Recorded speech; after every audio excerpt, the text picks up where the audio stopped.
away. Mark, we've got a couple of globals that we're asking every Premier League manager. The first one is for your moment of the season at Stoke. Have you got one that stands out? Not as many as in previous years, possibly, but off the top of my head, probably going to Old Trafford and getting a good result there. I think it's the first time for many, many years that we've remained unbeaten against Man United. Apart from a wonder goal from Rooney here, we would have probably taken 4 points off from this year. I think I'm right in saying going to Man City and restricting a Pep Guardiola side to no goals. I don't think anybody else has achieved that this year. So that was a good defensive performance, which ideally we would have wanted more of. But probably those, from recollection in terms of the emotion after those games, we felt that those were jobs well done. Thank you. The other one we're asking is about this idea of a retrospective ban for diving next season. Right. What do you make of that? Well, I'm not too sure of the details, but I might be right in saying, I hope I am, that I think they're going to look at issues or match-defining moments that may be influenced by simulation and then take action on it. I don't really have a strong view on it, to be perfectly honest. It's not going to change the result or the issues that arise as a consequence of simulation. So I suppose you need to punish people and have a deterrent. So that's what I would imagine the thinking is. But if you concede a last-minute penalty to simulation, I think it's still a penalty and you still lose. So does it help that situation? Not really, but I suppose maybe it will deter the player from doing it in the future, hopefully. Is there any problem in the idea of if the simulation is spotted in the game, it's a yellow card from the referee? If it's spotted retrospectively, it's a 2-game ban. That seems to be quite a different level of punishment. Yeah. I mean, it's obviously been brought in with the view to stop players doing it or deter them from doing it. So that's a good thing. But my view was just on the outcome with games and when players do it. It may stop them. It may make them think twice, or probably in the heat of the battle when there's an opportunity maybe to get 3 points. Players will still do it and take the consequences, maybe. Thank you. Have you had some harsh words for the players this week, or maybe after the game against Arsenal?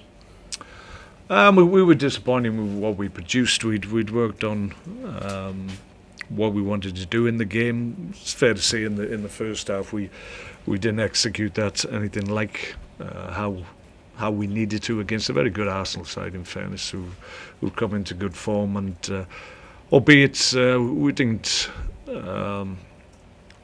affect them like we want to do and what we talked about before the game.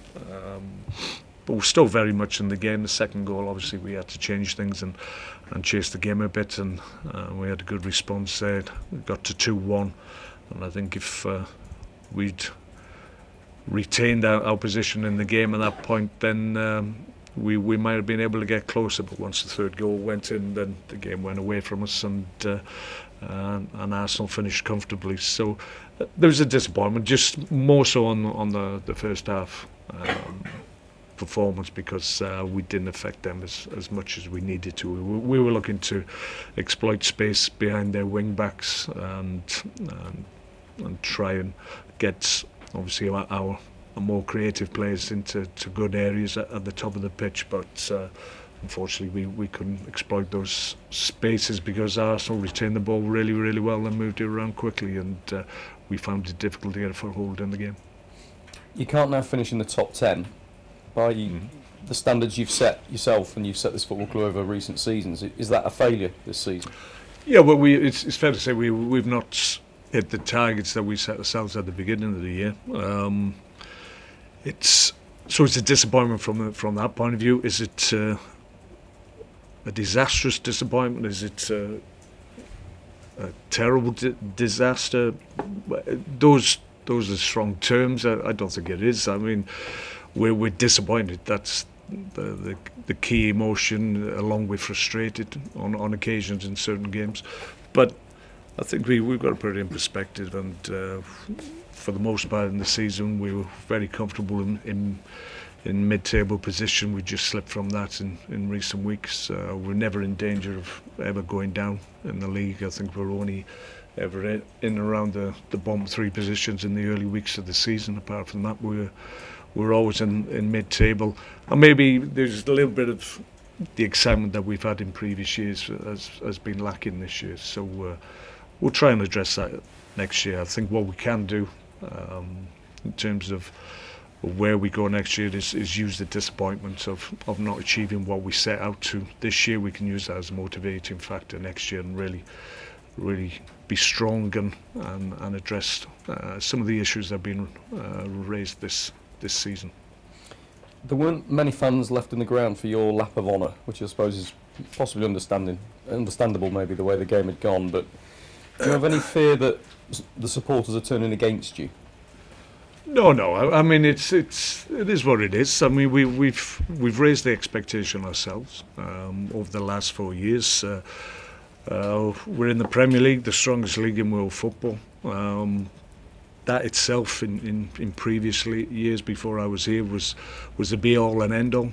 Since I've come here, we've raised expectations, and rightly so, because players and fans and management, everybody wants to be stimulated by good seasons, and seasons that viewed as progressive seasons. This has been the only one where we haven't achieved what we set out to do. But as I said, we use that as a motivating factor next year. We've got work to do in the summer in terms of bringing players in, and some players will leave, clearly. I think that's a natural path that almost every club will take this summer. Everybody will change, everybody will try and re-stimulate the group, and you go again, and you use anything that has happened in previous years, you use as an experience, either positive or negative, and you work hard to be better the next year, and it's our intention to be better than we were this year. With that in mind, because it's been, by what you've just said there, a disappointing season, does that strengthen your hand when you go to the chairman and say, give me some money, I really need to strengthen and recruit well this summer? Well, I think we're realistic. We understand that there's areas that where we need to go in the market and address in terms of team and personnel. But it's not an easy process. Sometimes the players that you have in the building are not quite what's required. But it's not a computer game. You can't just swap and change people.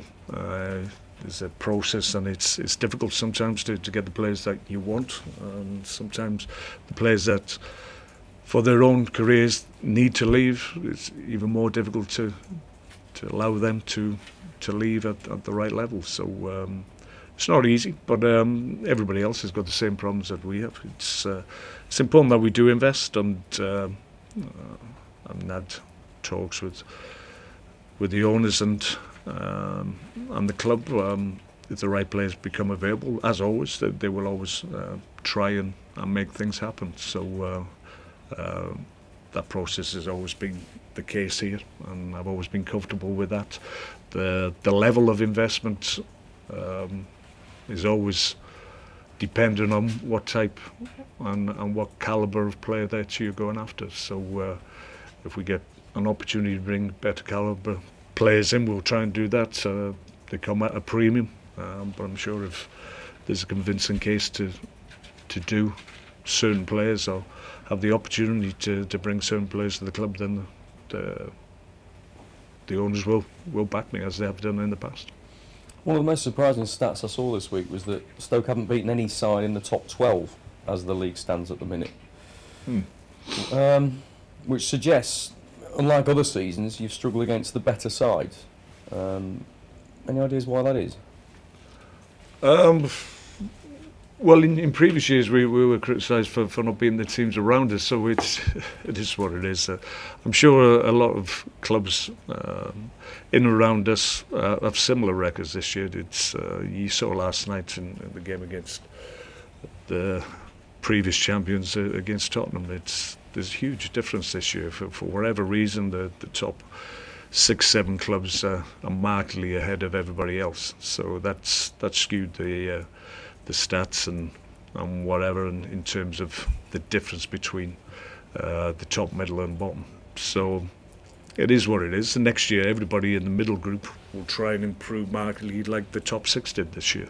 I'm convinced of that. So I don't think there'll be as much a disparity between the playing records of the top 6 as there has been in comparison to the middle group. So we're part of that, and we'll try and affect them better than we have been able to this year. Lee Grant, as most people suspected, won your Player of the Season award. How difficult is it going to be to keep 2 top keepers happy? There is some reports out there today that suggest Lee Grant might want to leave if he's not getting first team football. Such is the level he's played at this season. No, his award was fully deserved, I have to say. He got my vote, so yeah, I mean he's had an outstanding season. Clearly, I've talked through the situation in terms of him going out the side and Jack coming back, but that's well documented. It's about giving Jack game time, making sure that he's sound, which we all feel he is now. But if you look at most clubs in the Premier League, they've almost without fail they've got 2 outstanding keepers, at least 2. We're fortunate in that regard, and we've got good cover below them as well. So we're just trying to make sure we're strong enough in this league to compete, and to do that you need at least 2 top quality keepers, which we have. What about Southampton? I mean, after the season you've just described and the run you've been on, is it more important than ever to try and end the season on a high? Well, yeah, I mean, we go into every game with the intention of trying to get a positive result, and that's never changed, and it won't change in the future. We're trying to get as many points as we can before the season ends. We have one more opportunity to get points on the board, so a win against Southampton could move us up a number of places. So it's important that we go there and try and do that. It's not easy. Southampton probably have been frustrated with their season on occasions, but like I said, we're in a group of teams that will look to do better next year. But obviously, I think in terms of our own well-being, it would be better, obviously, to go into the summer with a positive result if we can. Team news? Anybody struggling? No, we're not too bad at the moment. Bumps and bruises from the other week, but it's only probably Marco Nautovic probably is the main doubt. He's got a bang on the elbow, which is still very sore as we speak. So at the moment, he's probably the biggest doubt we've got. Thank you. Just one more. Bruno Martin's Indy's Martin. His contract is up. His loan spell is up. Any developments on what might happen for next season? No, we're still obviously discussing the deal, and we're speaking to Porto, but clearly Bruno's still their player, so we can only dictate or influence that situation up to a point. So we just have to be patient and understand that it might take a little bit longer than we thought, but a little bit frustrating, I have to say, but Bruno's done very well this year, and if we can do it, we'll try and do it. But like I said, there's not just ourselves and Bruno. There's his parent club as well. So it's what they say to us in terms of any encouragement or where we go with it. So they just haven't said anything yet, or there are negotiations? Oh, we're still talking about the situation, how we can move it forward, but there's a little bit of an impasse, I would say, at this moment. Is that an area you feel that you need to improve in defence, particularly? Obviously, you've brought Bruno in to improve the defence, but yeah, we're looking more probably in defensive positions. I think it's fair to say in the time I've been here, we've probably looked more in in terms of the forward positions, and wider positions. So in the 4 years I've been here, we haven't spent a great deal of money in terms of addressing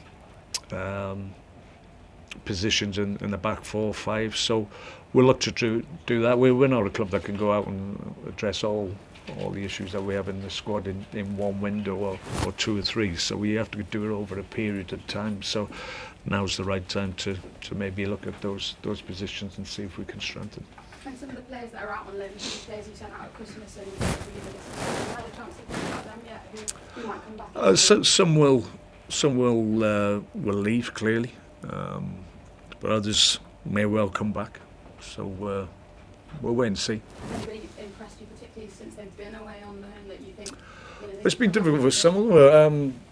Philip Walshide struggled initially, and there was a change in management, so that affected his opportunities. But he's worked hard and got back into the frame at his loan club. So it's a better situation for him. Josh Lewis played games. Bojan, albeit he's probably picked the wrong club to go to, and his advisors picked the wrong club because of the way they played. But he's done well when he's been given opportunities. So they've all done well. They've all got game time. So we'll see. Can I just take you back down memory lane for a minute? Your playing days, you scored 2 goals in a really important cup final for Man United. They're about to, try and complete the set of European titles. What do you remember of that night when you scored your 2 goals? I scored in a few finals for Man United, but I'm assuming Cup Winners' Cup final. Yeah. Right. Should have said that. Yeah, it was a great night. It was an important game for Man United at the time because they'd been out of Europe, all British teams had been out of Europe for a 5-year period from recollection. So it was the first time that an English club was back in Europe, and I think it was important that at the time we were the standard bearers of English football, and we tried to make an impression that year and able to get to a final. And I guess a very good team, I have to say, but we got the job done.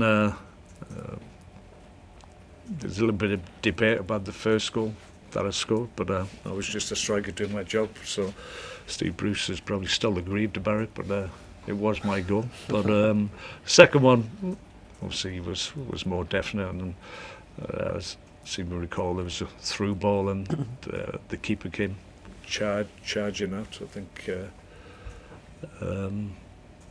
I don't think he was first choice keeper. Actually, I think their main keeper was injured, and I think he's the father of Busquets, I think, from recollection. So I rounded him, and at the time I just thought it was an empty net to knock the ball into. I was unaware that there was about 2-3 defenders trying to get back at pace. So it was probably, people said after, well, why did you hit it so hard? Why didn't you just roll it? Well, maybe I just felt that was fate. If I'd have just rolled it, it wouldn't have gone in, it would have been cut out. So it was a good night, really enjoyed it from recollection.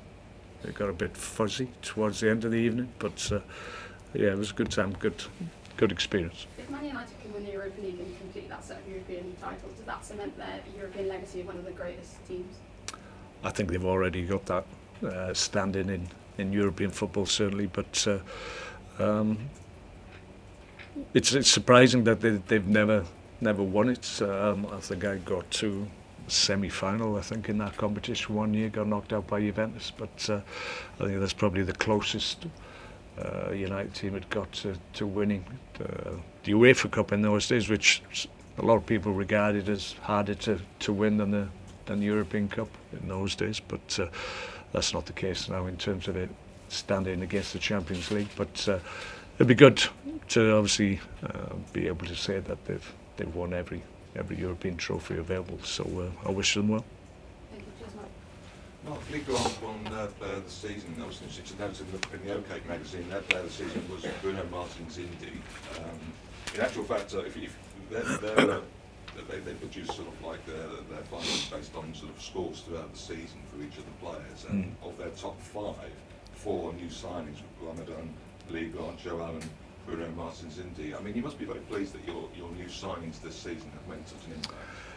Yeah, for the most part, and I think there's been good individual performances right through the season from a number of players, and I think obviously collectively we haven't done as well as we'd hoped, as I've already mentioned, but individuals can look back on their contribution, and the ones you've mentioned and others as well will look back and say, albeit it was difficult for the team on a personal level, I did okay, but there's always room to improve, and I know certainly the guys that you mentioned there and the majority of the players in the squad will look back at the season and think, right, next year we'll do better, and each and every one of them will use that as a motivating factor, I'm sure.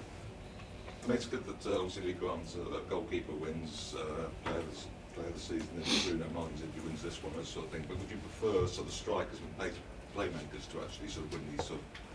Yeah, I think when keepers win Player of the Year trophies, it's sometimes viewed that, well, maybe it's a hard season and they've had too much to do, and that's the reason they've been man of the match in more games than most. So, yeah, I can understand that thinking, but